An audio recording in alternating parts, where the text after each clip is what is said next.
All right, so we're trying to figure out net torque. That means total amount of torque around point A. So that means we've got three forces that are working to rotate this bar this way.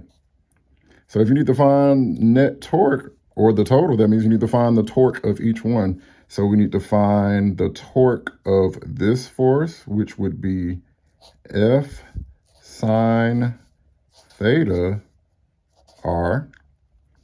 We need to find this torque, which would be F R, because it's perpendicular, so we don't have to worry about doing sine. And then we need to do F sine theta R.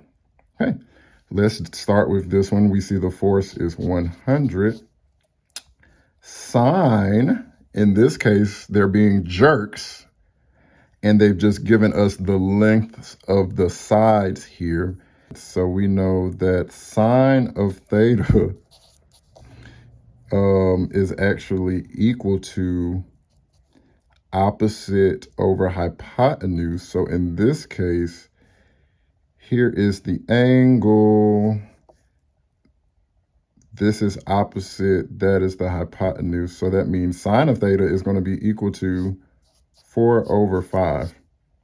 So instead of sine theta, we're going to do 100 times 4/5, essentially. And then times R. R is how far away is it from the pivot point. It's 1 meter away.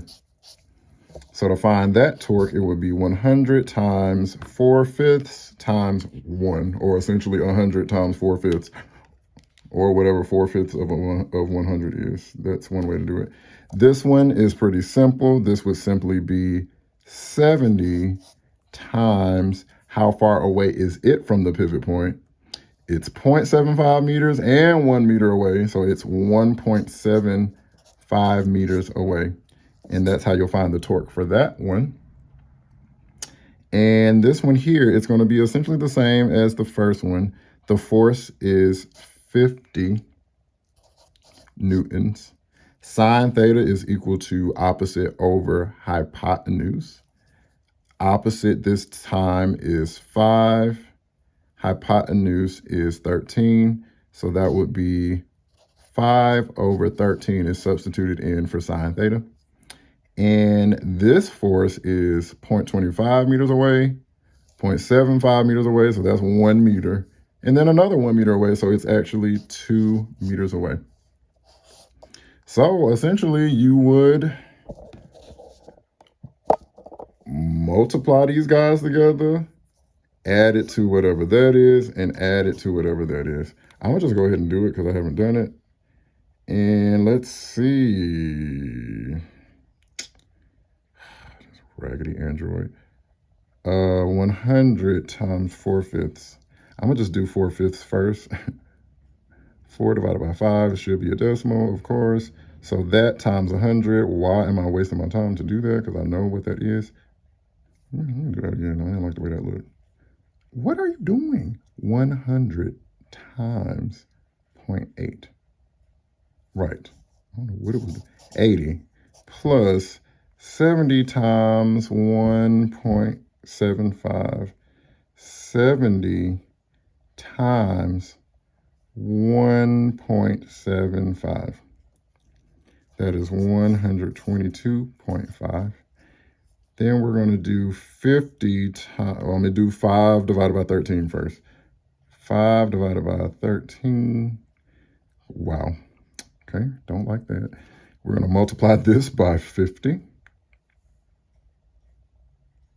Got that, and then we're going to multiply it by 2.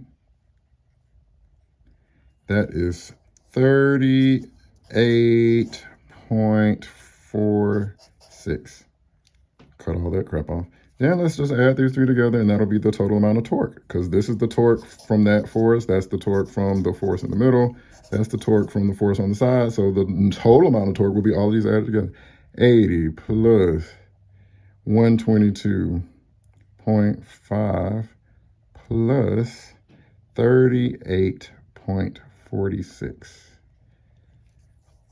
The net torque, sigma, tau is equal to 240.96 Newton meters.